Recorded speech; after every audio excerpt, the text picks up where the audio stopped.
Second ఏఎన్ఎంలను regular చేయాలని demand చేస్తూ Telangana United medical and health employees union CITU ఆధ్వర్యంలో ఆందోళనకు దిగారు.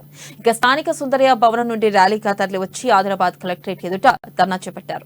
జిల్లా వైద్య ఆరోగ్య శాఖలో కాంట్రాక్ట్ పద్ధతిలో సెకండ్ ఏఎన్ఎంగా పనిచేస్తున్నారని, దాదాపు 20 సంవత్సరాలుగా ఆయా పీహెచ్సీలో సేవ అందిస్తున్నారని యూనియన్ జిల్లా ప్రధాన కార్యదర్శి నవీన్ అన్నారు. గతంలో సెకండ్ ఏఎన్ఎంలందరినీ రెగ్యులర్ చేస్తామని సీఎం కేసీఆర్ హామీ ఇచ్చారని, మాటకు కట్టుబడి వెంటనే దాన్ని అమలు చేయాలని డిమాండ్ చేశారు. లేని పక్షంలో పోరాటాన్ని మరింత ఉధృతం చేస్తామని హెచ్చరించారు. రెగ్యులర్ చేసేంత వరకు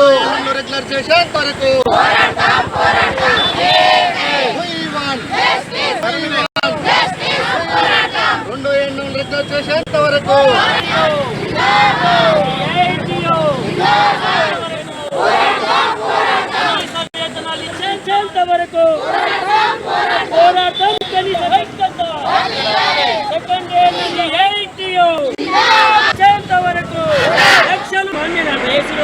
రాష్ట్ర ప్రభుత్వము తెలంగాణ రాష్ట్రంలో ఉన్నటువంటి వైద్యారోగ్య శాఖలో పనిచేస్తున్నటువంటి కాంట్రాక్టు సెకండ్ ఏఎన్ఎంలను రెగ్యులర్ చేయాలని చెప్పేసి ఈరోజు రాష్ట్ర వ్యాప్తంగా అన్ని జిల్లాల్లో జిల్లా కలెక్టర్ ఆఫీసుల ముందు పెద్ద ఎత్తున ధర్నాలు చేస్తున్నాము.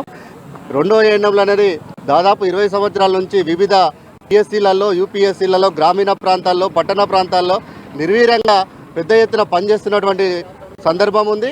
ప్రతి ఒక్క పనిని ఈరోజు సెకండ్ ఏఎన్ఎంల ద్వారానే చేయిస్తున్న రాష్ట్ర ప్రభుత్వము తెలంగాణ వచ్చిన తర్వాత సెకండ్ ఏఎన్ఎంను గుర్తించి సెకండ్ ఏఎన్ఎంను రెగ్యులర్ చేస్తామని చెప్పేసి ఆనాడు కేసీఆర్ గారు చెప్పడం జరిగింది.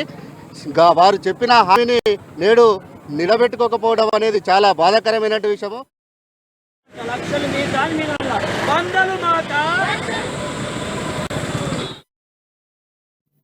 కేయూ యూనివర్సిటీ పరిధిలో ఈ నెల 18 నుంచి జరిగే సెమిస్టర్ పరీక్షలను వాయిదా వేయాలని ఏబీవీపీ ఆదిలాబాద్ జిల్లా hostel convener Madavar Harish Reddy demand చేశారు. అదే రోజు బీఈడీ పరీక్షలు ఉండడం చేత ఒకే రోజు 2 పరీక్షలు రాయడానికి ఇబ్బంది అవుతుందన్నారు. తక్షణమే కేయూ ఎగ్జామినేషన్ అధికారులు పరీక్షల్లో మార్పులు చేయాలన్నారు.